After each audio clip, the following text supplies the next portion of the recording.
Ya Rasulullah, ya Nabi,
اللهم صل وسلم وبارك عليه وعلى آله.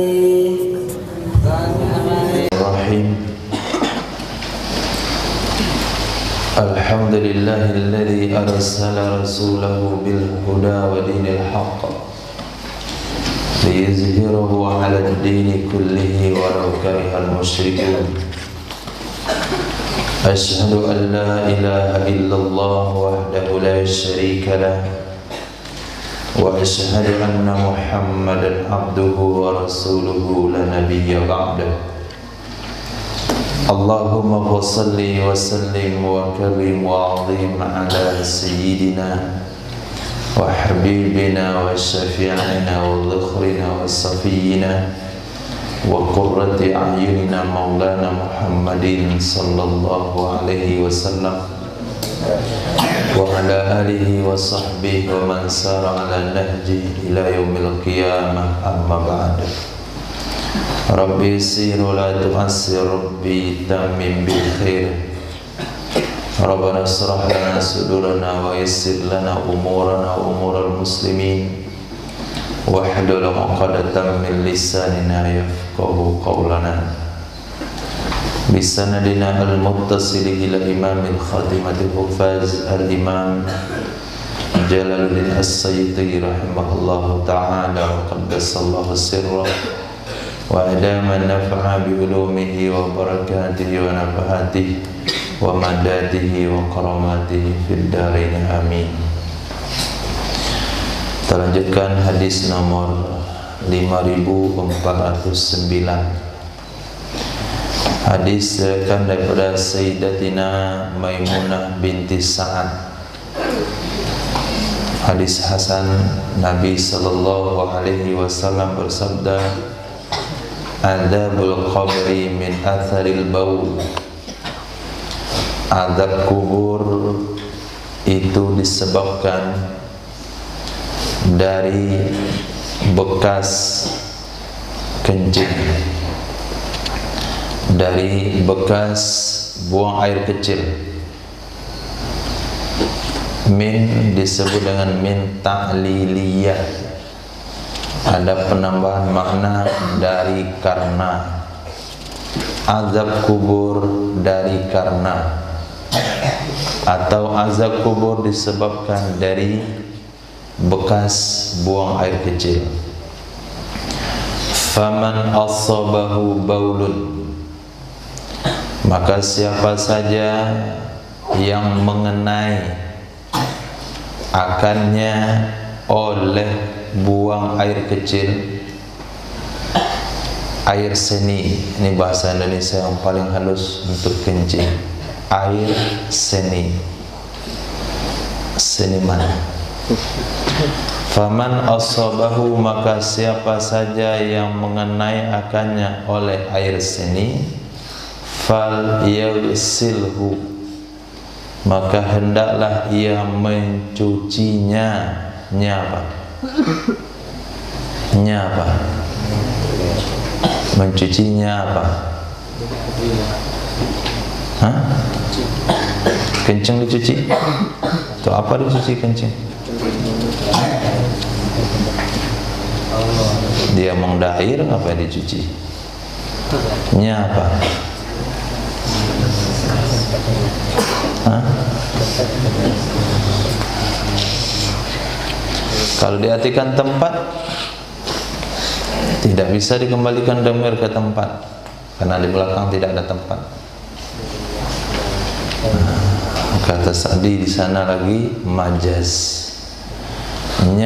Air seni al-murad min ma asoba, mahalluh, tempatnya. Fa illam yajid, maka jika dia tidak mendapatkan ma'an akan air, dia kebelet kencing di tempat yang enggak ada air, fal yamsahu, maka hendaklah ia menyapunya yang terkena air seni biturabin thayyibin, dengan tanah yang suci mensucikan. dengan tanah yang suci mensucikan. Artinya istinja dengan benda kesat dan suci.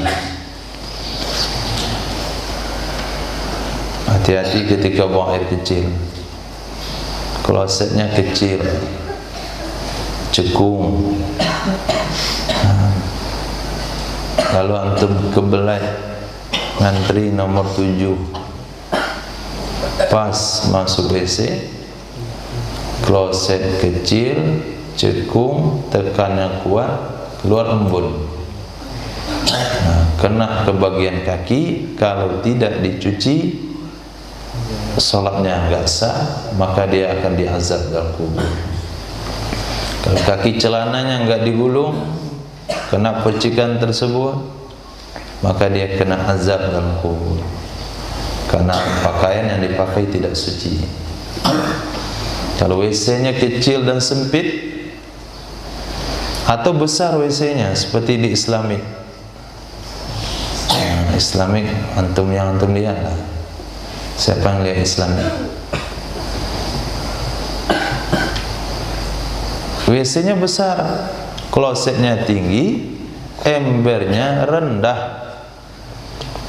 Ketika dia buang air kecil di situ, masuklah percikannya ke dalam ember, maka enggak suci. Dia cuci, bersuci dengan air yang sudah bercampur dengan air najis, maka tidak suci. Lalu dia sholat. Selama dia tidak ganti itu celana, selama itu sholatnya tidak diterima oleh Allah. Bagaimana tidak dia diazab dalam kubur? Dia sama dengan enggak sholat. Antum ganti celana dalam seminggu berapa kali? Dalam sebulan enggak diganti-ganti misalnya, maka sebulan sholatnya tidak diterima. Apalagi kalau sempat dia buang air kecil berdiri, apalagi kalau buang air kecil belum pasti habis sudah dicuci, pastikan kosong semua paralon dan salurannya, baru dibersihkan.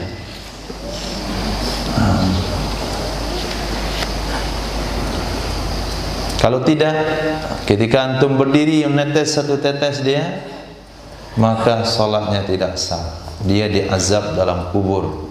Maka Nabi bersabda, rata-rata azab kubur itu adalah karena tidak hati-hati dari buang air kecil. Adabu hadil ummah, azab ini umat, azab ini umat. Umat apa? Umat Nabi Muhammad. Umat Nabi Muhammad terbagi berapa? Umat Nabi terbagi berapa? Umat Nabi terbagi berapa? Terbagi dua. Pertama umat ijabah, yang kedua umat dakwah. Umat ijabah artinya umat yang memperkenankan dakwah Rasul sallallahu alaihi wasallam. Artinya muslim, muslimat, mukmin, mukminat. Sedangkan umat dakwah adalah luar Islam, Yahudi, Nasrani, ateis, liberal, apalagi Syiah, semuanya di luar Islam. Itu umat Nabi juga, tapi umat dakwah, umat yang merupakan dakwahnya Rasul, umat yang punya kewajiban mengikuti syariatnya Nabi walaupun dia tidak ikut syariat Nabi. Itu disebut dengan umat dakwah. Yang dimaksudkan di sini adalah umat ijabah. Itu menurut penafsiran Imam Syekh Abdul Rauf Al-Manawi. Naam. Jadi azab ini umat, artinya azab orang-orang beriman, azab orang-orang Islam, ju'ila bi aidiha fi dunyaha. ju'ila dijadikan ia azab dengan sebab aidiha tangan-tangannya, ulah perangainya. Di mana dijadikan azab itu? Di dunianya. Di dunianya. Supaya umat itu tidak mendapatkan azab lagi di akhirat. Maka dosa yang diperbuat oleh umat Nabi Muhammad yang mengikuti ajakan Sayyidina Rasul, yang mau beriman, ketika dia melakukan dosa, maka wabah, ancaman, azab dari dosa itu Allah tunaikan di dunia. Ju'ila bi aidiha fi dunyaha. Bi sababiyah, dijadikan azab itu dengan sebab perangainya, apa yang dilakukan oleh tangannya. Di mana Allah jadikan azab itu? Di dunia. Di akhirat enggak lagi. Supaya di akhirat itu aman. Maka kita lihat hari ini musibah yang menimpa kaum muslimin, itu bagian dari azab yang Allah segerakan. Penyakit yang menimpa kaum muslimin, kemiskinan yang menimpa kaum muslimin, ketertindasan yang menimpa kaum muslimin, mayoritas yang dibikin seperti minoritas, itu asbab dosa dari umat ini. Tapi Allah bayar tunai di dunia dengan tujuan di akhirat supaya langsung masuk surga Allah Subhanahu wa ta'ala. Nah, seperti riwayat yang pernah kita ceritakan tentang seseorang raja kafir yang hidup dengan kemewahan, hidup dengan kecukupan dan bahkan berlebih. Ketika dia mau mati, ingin memakan ikan yang ada di dasar samudra, Allah tunaikan. Tapi lain halnya dengan seorang orang soleh yang miskin, hidup melarat, ketika dia meninggal mau minum susu saja dihalangi oleh Allah Subhanahu wa ta'ala. Enggak jadi dia minum susu sebelum mati, digagalkan. Malaikat pun kaget, kok lain perlakuan Allah kepada orang yang soleh terhadap orang kafir. Lalu Allah katakan, saya tunaikan keinginan dari si kafir tersebut karena dia punya kebaikan yang belum Allah bayar, supaya dia lunasi di dunia ini. Karena Allah tidak akan pernah menzalimi kebaikan apapun yang dilakukan oleh siapapun. Tapi Allah menghalangi keinginan daripada si muslim karena masih ada satu tersisa dosanya yang menghalang dia masuk surga secara langsung. Allah gagalkan keinginannya supaya dia langsung masuk surga. Itu makna hadis. Azab umat ini Allah buat di dunia supaya dia bisa langsung masuk surga Allah Subhanahu wa ta'ala. Maka hadis ini menjadikan motivasi bersifat optimis terhadap apapun yang terjadi. Mungkin perkara yang menyulitkan kita, yang membuat kita sedih, yang membuat kita patah semangat, kita katakan ini mungkin karena dosa-dosa saya yang Allah bayar tunai di dunia supaya di akhirat tidak ada dosa lagi. Nah, jangan mengantuk, itu bukan azab, itu musibah. Ini mungkin karena dosa saya yang Allah tunai di dunia, saya tambah nanti. Adzabu ummati fi dunyaha, itu yang jelas. Azab umatku itu dibayar di dunianya. Dibayar di dunianya. Rezekinya macet, piringnya pecah, uangnya hilang, sendalnya enggak jumpa, rumah terbakar, terjadi gempa bumi. Hari ini di Turki terjadi gempa bumi. Nah, itu bukti kasih sayang Allah sebetulnya. Tsunami, Masya Allah, gempa di Padang, innalillah, Pariaman tenggelam satu kampung, Masya Allah. Nah, lenyap tanpa ada bekas. Itu memang begitu konsepnya. Dunia ini dikonsep memang seperti itu. Yang punya iman, yang Islam, buat dosa dibayar di dunia. Mata dibuka. Adzabul qabri haq. Azab kubur itu benar. Faman lam yu'min bih, maka siapa saja yang tidak percaya dengan azab kubur, udziba, maka dia akan diazab. Baik dia profesor atau doktor atau ahli tafsir atau ahli agama atau dia ikut-ikutan pendapat liberal, apapun alasannya, kalau tidak percaya dengan azab kubur, udziba, dia akan diazab. Kenapa diazab? Karena azab kubur itu benar adanya. Berarti Anda membantah perkara yang benar. Hadis sahih. Sekian banyak hadis sahih tentang azab kubur. Ini perlu antum lengkapi. Nah, perlu dilengkapi. Karena tidak lama lagi mereka akan ngomong tentang perkara-perkara syubhat. Akhir-akhir ini apa yang mereka sampaikan? Antum pernah dengar? Apa firman Allah yang berbunyi?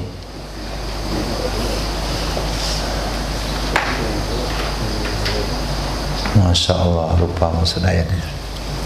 Nah, nanti kalau ingat. Oramatus sobi. Oramah artinya kuatnya menyusu. Oramah, kuatnya menyusu. As-sobi, bagi bayi. Fi sigarih, di waktu kecilnya. Di waktu kecilnya. Ini di bawah usia 2 tahun. Ziyadatun, itu akan menambah fi aklihi, pada akalnya sobi, fi kibarih, di waktu dewasanya sobi. Masa menyusui 2 tahun maksimal. Maka orang-orang yang menyusu sama ibunya waktu kecil dulu sempurna 2 tahun, maka ketika dewasa otaknya cerdas. Hadis sahih. Tapi kalau ibunya orang-orang modern,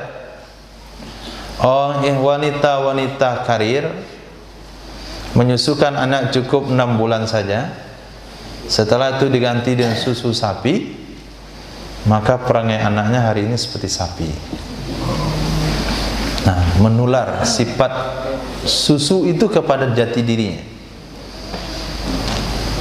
Karena orang Arab kalau ada orang nakal, ada orang tidak bisa mengerti, enggak paham-paham, maka Arab bilang bagar.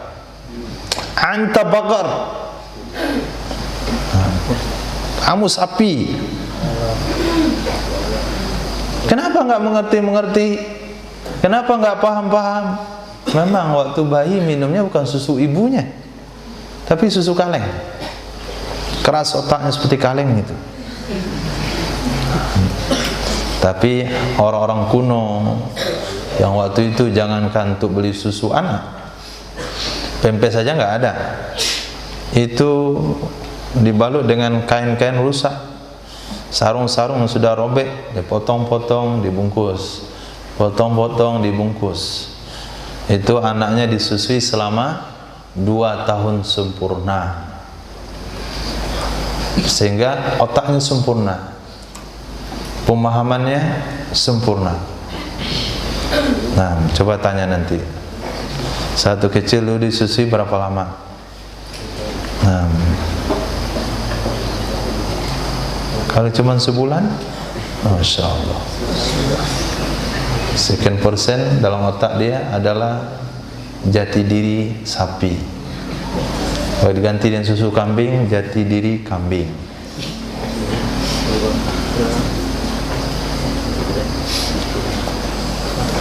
Itu antum catat baik-baik. Ada salah seorang ulama, waktu bayinya ditinggalkan oleh ibunya,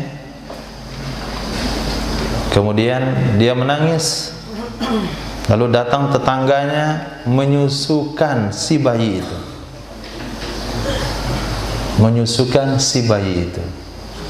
Maka ketika dalam pengajian kadang-kadang lidahnya keluh, kadang-kadang meleset, kadang-kadang terjedah, enggak langsung apa yang ingin disampaikan tersampaikan, terjedah. Apa kata ulama itu? Ini asbab saya disusukan oleh tetangga saya dulu 1 kali. Jadi memberi pengaruh bukan hanya dengan susu apa disusukan, tapi juga air susu itu berasal dari makanan apa. Apakah ketika ibunya menyusui dikasih nafkah oleh bapaknya, oleh ayahnya, oleh abahnya dengan makanan-makanan yang halal yang menjadi susu kepada istri sang ayah yang diminum oleh si anak, atau dari makanan-makanan yang haram? Kalaulah diberikan makanan kepada istrinya makanan yang haram, lalu menjadi susu kemudian diminum oleh bayi dalam usia 2 tahun, terbentuklah karakter yang jelek kepada si anak. Tapi apabila dari makanan yang halal, dengan ibadah yang sempurna, dengan selawat, ketika salah seorang ulama, seorang ibu daripada seorang ulama ditanya, apakah kamu merasa puas dengan prestasi anakmu? Maka ibu itu katakan, tidak. Saya tidak merasa puas dengan prestasinya, tapi saya yakin itu adalah usaha saya yang maksimal. Kenapa? Setiap kali saya mau menyusuinya, maka saya berwudu, tentu setelah 60 hari. Karena kalau dalam keadaan bernifas, wanita tidak boleh berwudu dalam mazhab Imam Syafi'i. Berwudu ketika bernifas sama dengan memperolok-olok agama. Nifas itu hadas besar, kok dia berwudu? Nah, tapi setelah 60 hari masa nifasnya habis, maka si ibu ini setiap kali mau menyusui anaknya, dia ambil air wudu dulu, baru dia susui anaknya. Ayahnya mencari makanan sumber-sumber yang halal, ibunya menyusui dengan cara adab-adab yang betul, dengan cara berwudu, menghadap kiblat, membaca selawat, lahir anak yang soleh. Kata mereka, saya enggak merasa bangga dengan prestasi tersebut, karena itu adalah usaha kami. Sekarang anak disusui di mana? Pinggir jalan. Tuh, Kampung Apri. Maka dia jarang pulang karena takut melihat ibu-ibu menyusui di pinggir jalan. Insya Allah di pinggir jalan dipertontonkan. Akhirnya anak-anak sekarang senang makan di jalan. Disusui sambil berjalan, diajari makan sambil berjalan. Anaknya main di halaman sambil berjalan-jalan. Lalu maknya keluar bawa bubur sambil berjalan, shopping sambil jalan-jalan. Nah, kalau hari ini dilarang dia untuk makan berjalan, susah. Memang di kecilnya ada dididik makan berjalan. Dididik begitu, makan di jalan, makan di halaman, makan sambil berlari-lari.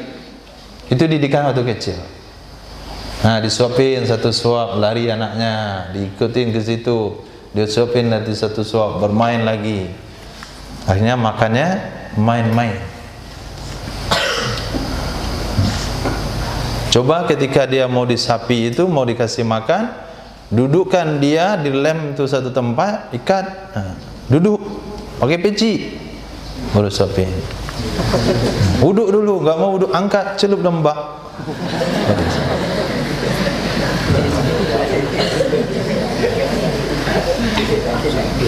Maka wanita itu fungsinya adalah seorang pendidik. Maka tarbiyatul ula bagi seorang muslim adalah di rumah, mulai pada usia 0 sampai usia 10 tahun. Itu tanggung jawab daripada seorang ibu untuk memberikan pendidikan yang benar. Bukan jadi wanita karir. Selesai dia beranak, diserahkan sama pembantunya. Pembantunya yang mengurus. Sehingga kedekatan anak kepada pembantu, bukan sama ibunya. Sama pembantunya, bukan sama ibunya. Akhirnya yang menular pada anaknya adalah akhlak dari pembantu. Korupsi, menyembunyikan ini, menyembunyikan itu. Akhlak pembantu. Nah, khair. Itu yang terpenting di dalam tarbiyah. Uramatus sabi, oral Islam, tali Islam. Ura tali, tali yang kokoh. Tali Islam wa qawaiduddin, dan pondasi-pondasi agama. Dan pondasi-pondasi agama salah satu, ada 3. Tali Islam dan pondasi-pondasi agama ada 3. Alaihinna, di atas 3 perkara tersebut, ussisal Islam, dipondasikan Islam. Dipondasikan Islam. Man taraka wahidatan, siapa saja yang meninggalkan 1 minhunna, darinya 3, fahuwa biha kafirun halalud dam, maka dianya orang yang meninggalkan biha, dengan sebabnya 1 perkara tersebut, menjadi kafir, halal darahnya. Menjadi kafir, halal darahnya. Kalau 3 hal itu dia tinggalkan, halal untuk dibunuh. Pertama, syahadatu alla ilaha illallah, kesaksian bahwa tiada Tuhan yang berhak disembah kecuali Allah. Yang kedua, salatul maktubah, salat 5 waktu. Yang ketiga, saumu Ramadan, puasa Ramadan. Zakat hanya bagi yang mampu. Haji, man istata'a ilaihi sabila. Tapi 3 hal ini tidak boleh ditinggalkan tanpa alasan syar'i. Urijabi, dimi'ratkan aku. Urijabi, dimi'rajkan aku. Mi'raj yaitu naik ke langit dari Baitul Maqdis, tempatnya Bethlehem, sampai ke Mustawa. Hatta zahartu, sehingga aku naik, aku muncul di Mustawa. Mustawa itu tempat yang tinggi, tapi di atasnya masih ada yang lebih tinggi. Asma'u fihi sarifal aqlam, aku bisa mendengarkan padanya Mustawa torehan pena.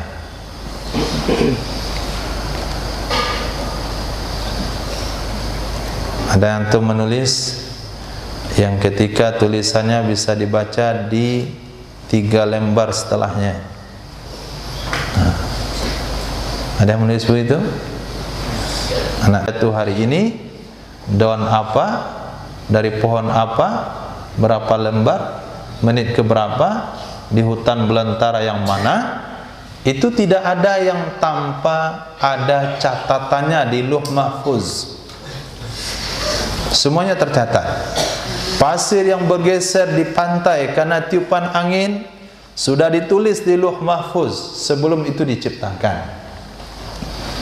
Apalagi nasib manusia yang inti penciptaan dunia adalah untuk manusia itu sendiri. Saya ciptakan, saya jadikan manusia menjadi khalifah di muka bumi. Itu pun nasibnya sudah dicatat. Jangankan manusia, makhluk pendukung itu pun dicatat.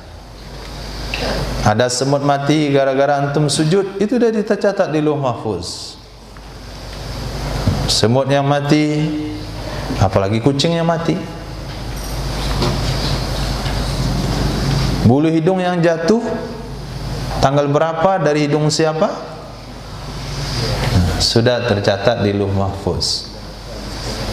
Sarifal aqlam, torehan pena. Arsun ka arsi Musa. Masya Allah. Arsun ka arsi Musa. Arsun itu artinya atap, sama dengan atap Musa. Ketika Sayyidina Rasul sallallahu alaihi wasallam ditanya, ya Rasulullah, bagaimana kita mau dandan masjid ini? Masjid Madinah sudah dibangun, bagaimana kita bikin seni, kita bikin hiasan? Apakah perlu kita buat cat yang belang-belang di depan, atau ada awan burung tanpa kepala, atau ada harus kaligrafi sekelilingnya? Ditanya kepada Sayyidina Nabi Muhammad sallallahu alaihi wasallam. Apa jawaban Nabi?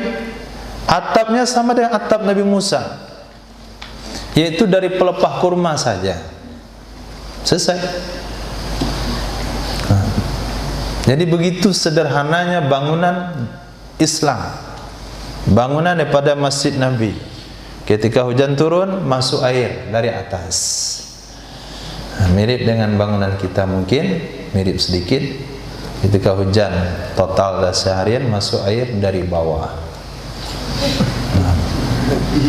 Maka Nabi sujud bercampur dengan air dan tanah, sehingga selesai salat subuh Nabi berpaling menghadap kepada para sahabat.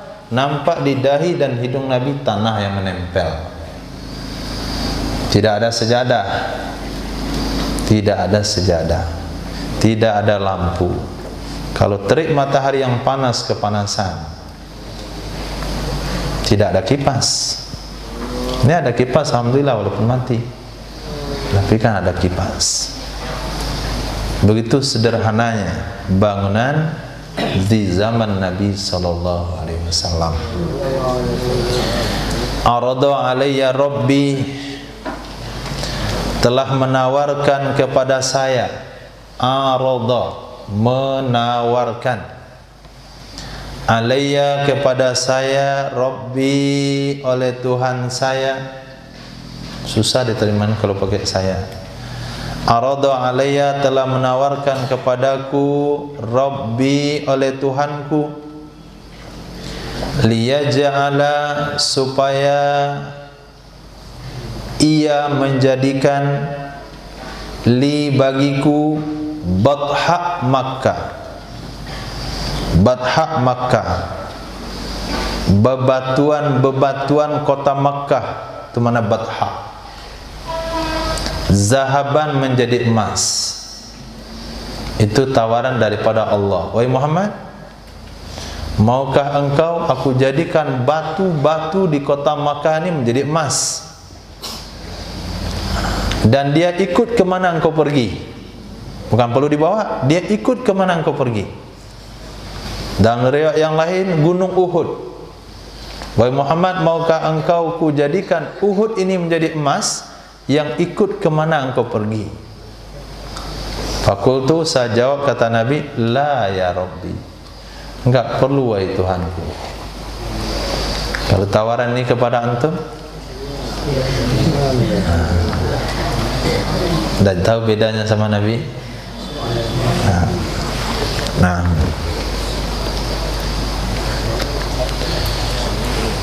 walakinni, akan tetapi aku, asba'u yauman wa aju'u yauman, aku kenyang satu hari dan aku lapar satu hari.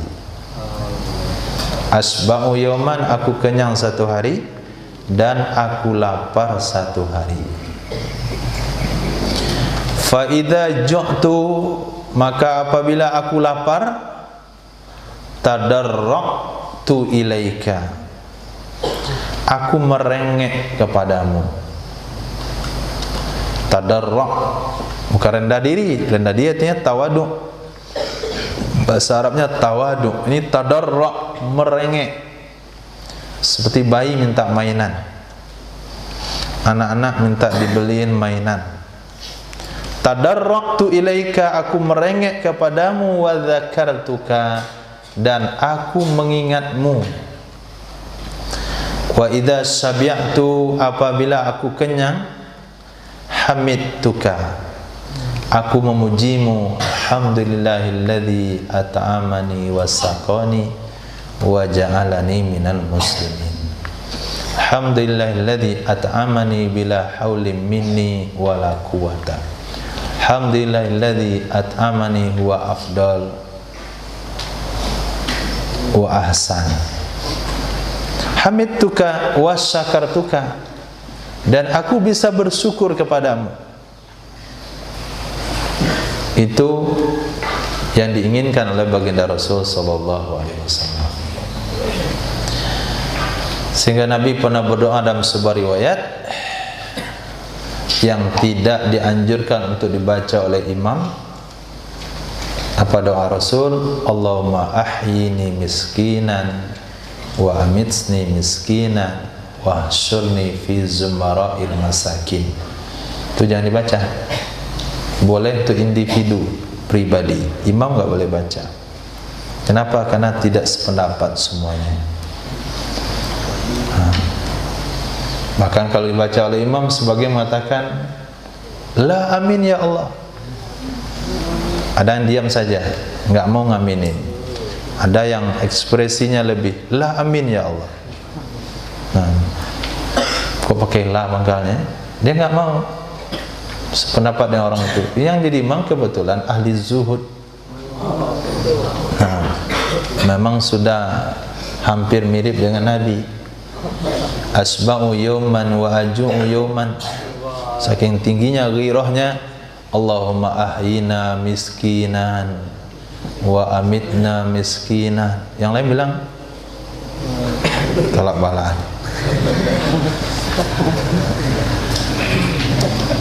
Nah, jadi ada yang sifatnya individu. Nah, ada yang sifatnya individu, tidak boleh menjadi amalan untuk bersama, karena bergantung kepada juhud masing-masing. Urida alayya awwalu thalathatin yadkhulunal jannah. Dipertontonkan. Ini beda lagi mana ya? Bukan ditawarkan. Dipertontonkan alayya kepadaku awwalu thalathah, awal 3 kelompok manusia,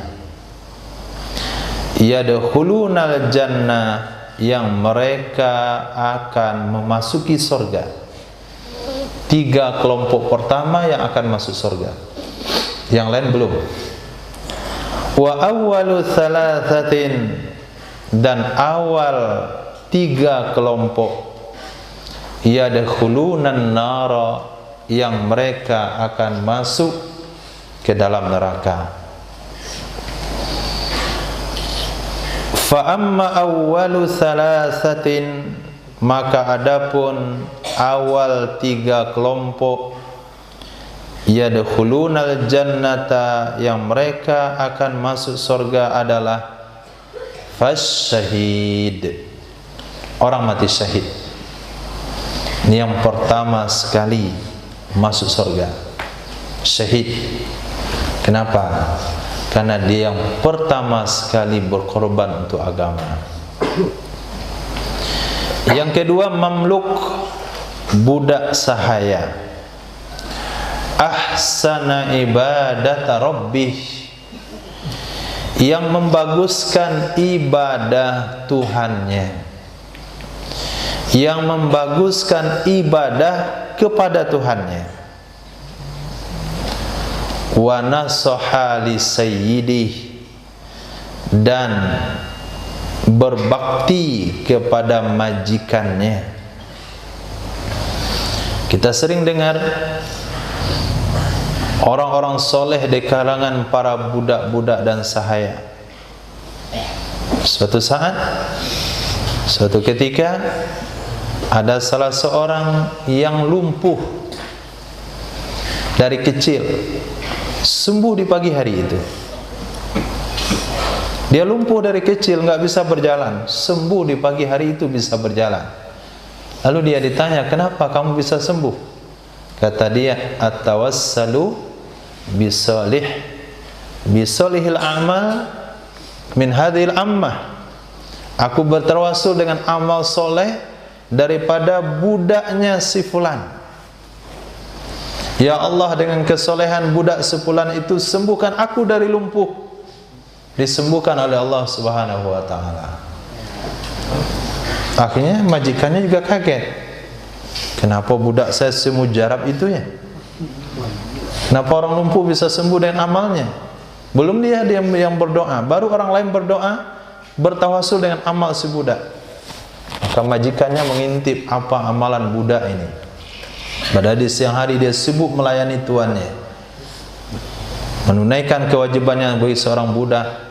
Ternyata waktu malamnya adalah untuk Allah Subhanahu wa ta'ala. Ketika ketahuan ibadahnya oleh majikannya, maka dia katakan, wahai Rabb, telah terbuka rahasia di antara kita. Maka dia berteriak dan mati, meninggal dunia. Itu salah satu bukti kesolehan daripada budak-budak sahaya di generasi terbaik. Yang mereka dapatkan adalah janji dari hadis ini. Enggak masalah kita menjadi budak di dunia, tapi jangan sampai menjadi budak di akhirat kelak. Bahkan mereka di barisan terdepan, generasi kedua untuk masuk surga, karena dia tidak punya fasilitas duniawi, bahkan dirinya pun dia tidak punya. Tapi dalam waktu yang sama tidak memiliki diri sendiri, dia tidak melupakan ibadahnya kepada Allah Subhanahu wa ta'ala. Yang ketiga, afifun muta'afifun, orang yang terpelihara. Afifun, orang yang terpelihara. Wa muta'afif, dan yang memelihara diri. Orang yang terpelihara, yang memelihara diri.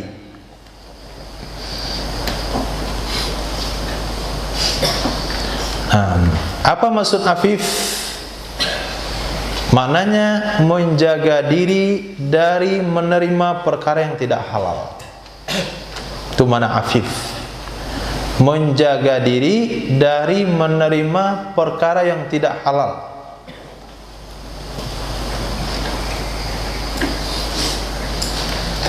Sesuatu yang dia terima, dia pastikan halalkah atau tidak halal.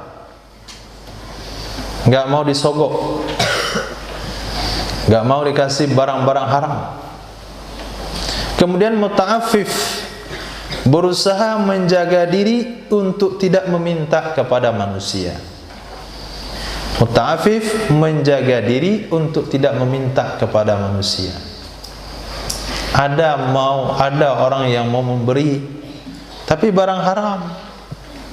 Ada orang yang mau menyumbang tapi dari sumber yang tidak halal. Kami nggak bisa terima yang nggak halal. Dan dalam waktu yang sama tidak mau dia menceritakan kesulitannya kepada orang lain sehingga meminta harta orang lain. Tapi dia jaga dirinya sekuat mungkin. Bahkan mereka menunjukkan mereka itu orang-orang kaya. Ketika Imam Malik dengan hidup kesederhanaan, tapi Imam Malik berusaha berpenampilan seperti orang kaya.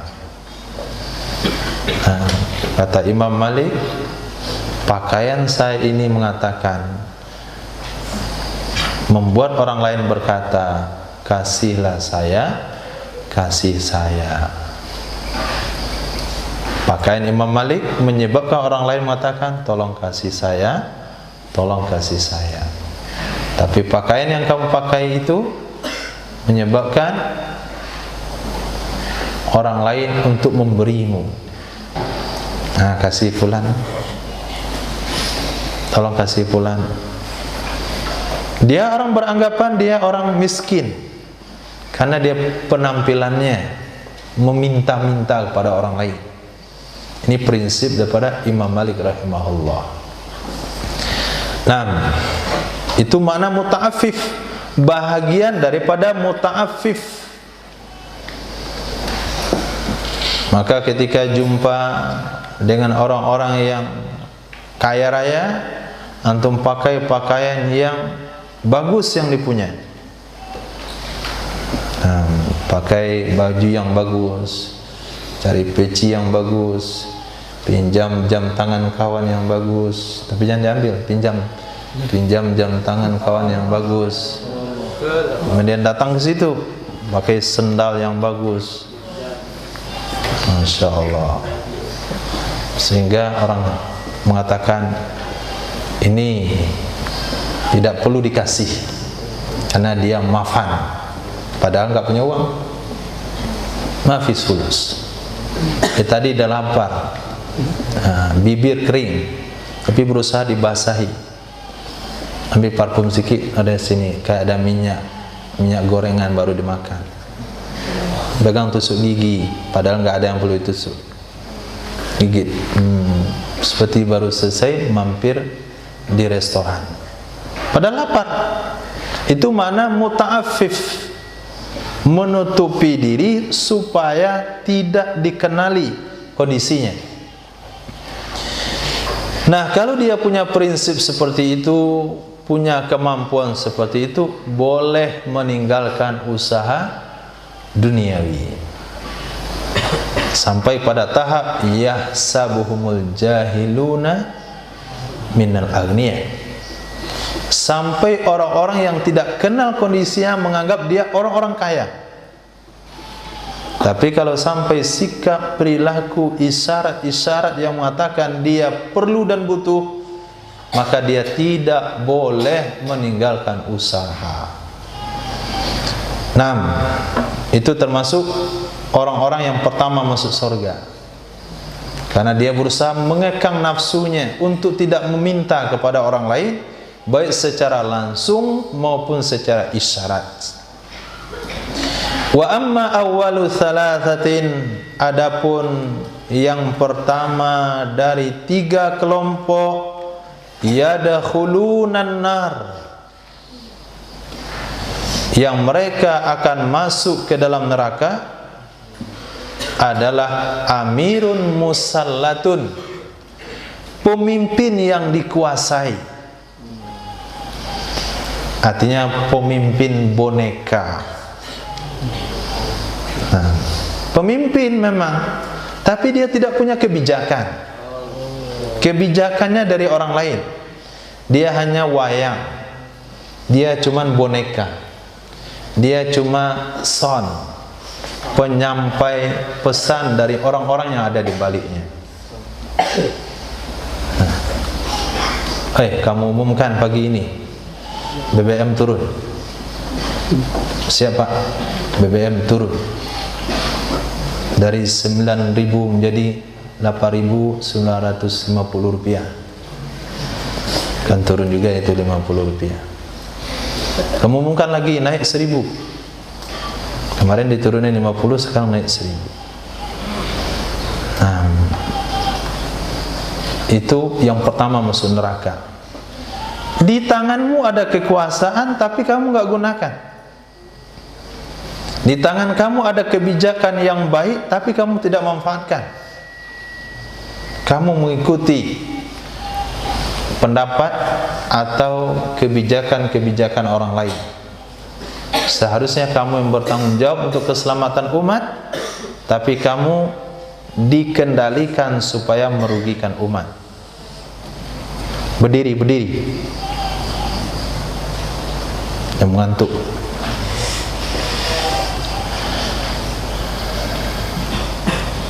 Yang kedua, dzu sarwatin min malin. Orang yang memiliki banyak sarwah, itu banyak. Orang memiliki banyak dari harta. Dzu sahib. Orang yang memiliki sarwatin yang melimpah, yang banyak dari harta, tapi la yuaddi haqqallahi fi malih, tidak menunaikan hak Allah pada hartanya, tidak menunaikan hak Allah pada hartanya. Enggak tahu yang namanya zakat, enggak tahu. Oh, kalau pajak taat dia, taat dengan bayar pajak. Tapi kalau zakat enggak tahu. Nah, zakat harta enggak mengerti. Dia makan hak fakir miskin. Yang ketiga, fakirun fakhur. Orang kikir yang sangat sombong. Fakhur itu menggunakan isim amsilah mubalaghah. Fakhur, sangat sombong. Miskin sombong, masuk neraka lebih awal. Nah, sudah dunia melarat, kemudian di akhirat lebih melarat. Apa itu sombong? Hah? Raddul haq wa ghamtun nas. Enggak mau menerima kebenaran dan merendahkan orang lain. Bukan orang fakir yang berpenampilan bagus. Itu sunnah para ulama salaf. Tapi orang miskin yang sombong itu yang tidak mau menerima kebenaran. Menerima kebenaran dan merendahkan orang lain.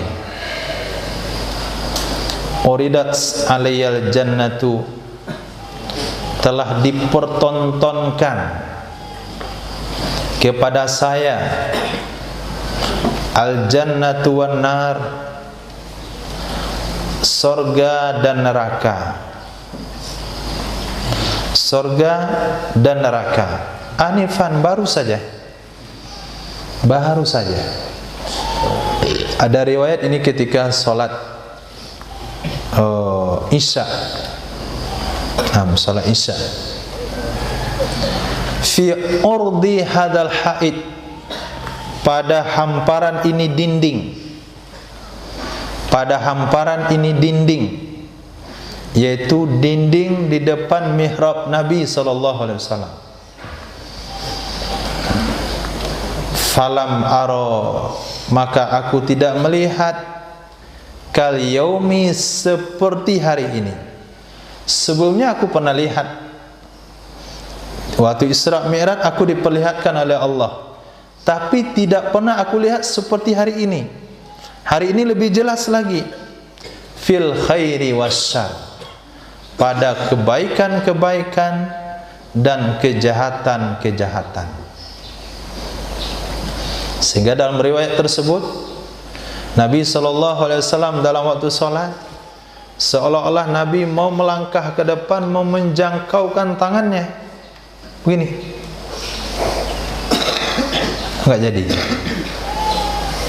Kemudian Nabi mundur ke belakang, mundur terburu-buru. Selesai salat, apa kata Nabi SAW?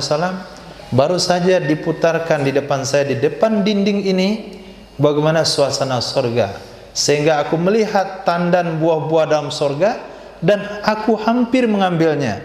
Kalau sempat aku ambil, kalian akan memakannya. Tapi enggak jadi. Dan aku juga diperlihatkan bagaimana ganasnya neraka, sehingga aku terperanjat dan mundur ke belakang karena luahan daripada apinya. Layar tancap. Nah, ini hadis teknologi.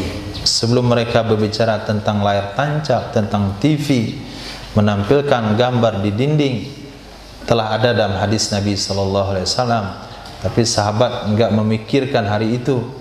Tapi mereka gali, ternyata bisa ditampilkan pemandangan di dinding. Nah, oh, kami itu yang menemukan, bukan. Nabi sudah bicara sebelumnya. Nabi sudah lihat layar tancap sedang sholat. Oh, jangan pula diistinbat hukum sunnah menonton dalam sholat. Supaya khusus sholatnya kita tayangkan di depan. Apa ayat yang dibaca tentang neraka kita putar film. Bagaimana suasana neraka supaya sholatnya khusyuk, matikan lampu. Lalu sholat tahajud, baca ayat-ayat azab, putar film azab dengan intonasi suara yang menusuk ke dalam hati. Itu bid'ah. Satu saat akan muncul pemikiran seperti itu, mungkin nanti temukan atau tidak. Kedepannya akan muncul pikiran menyeleneh seperti itu. Dasarnya ini ada hadisnya kok. Memang ada hadisnya, tapi nggak ada ulama yang mengistinbat sampai ke situ. Akan muncul aliran sesat seperti itu. Hari ini dah hampir beragama dalam musik, memasukkan musik dalam ibadah. Nah, dah hampir. Nah, sehingga Nabi SAW memberikan garis besarnya saja. Walau ta'lamuna ma'a'lamu, sekiranya kalian tahu apa yang saya tahu.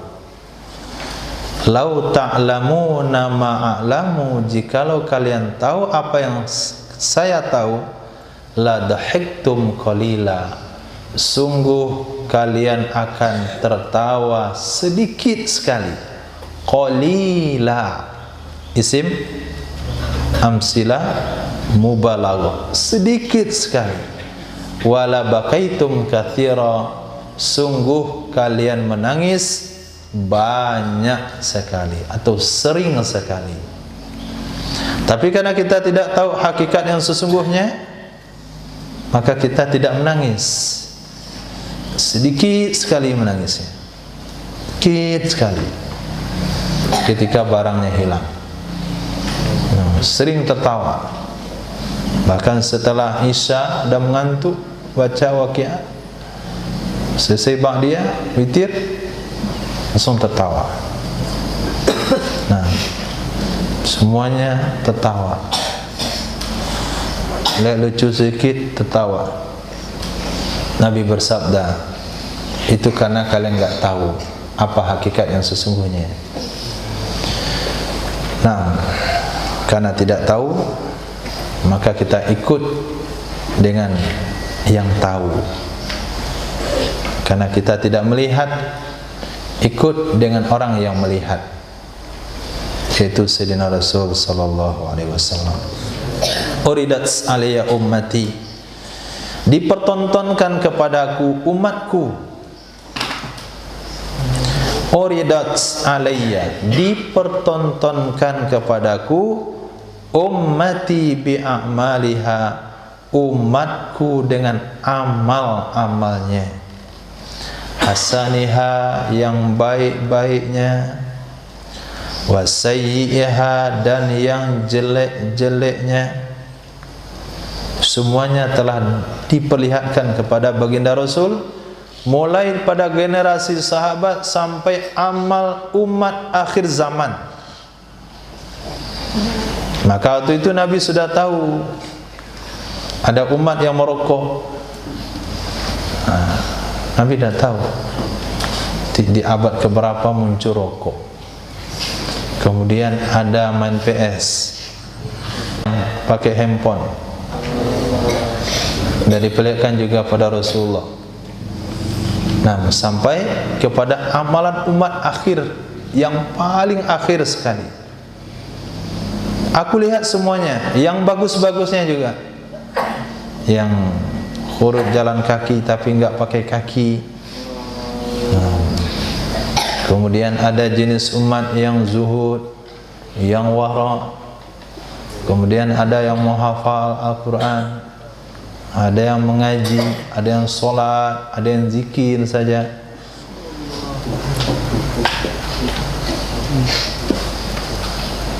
Fara'aitu fi mahasini amaliha, maka aku melihat termasuk di dalam yang bagus-bagus amalnya umat ialah imatotal adza anit thariq, menyingkirkan perkara yang mengganggu dari jalan.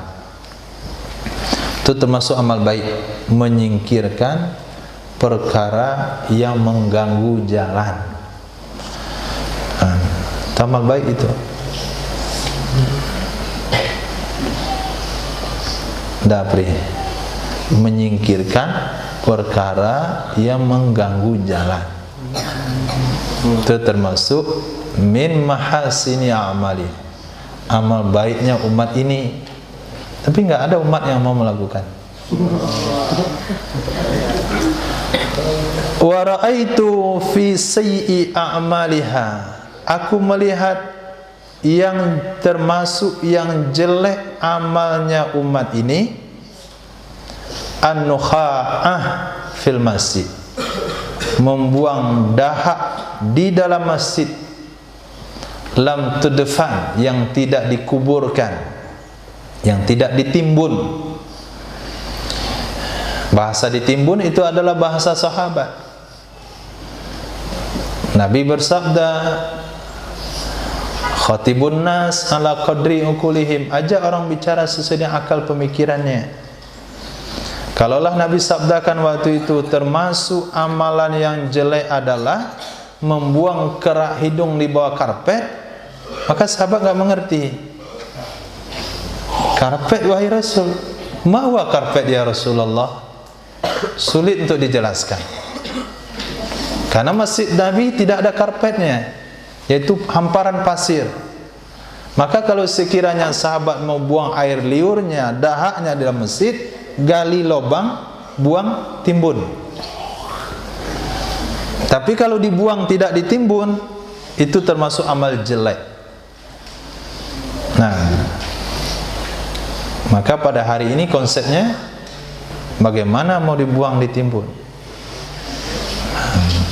Maka termasuk perkara jelek penempatan dalam hadis ini adalah membuang tai hidung di bawah karpet-karpet masjid sedang sholat Jumat.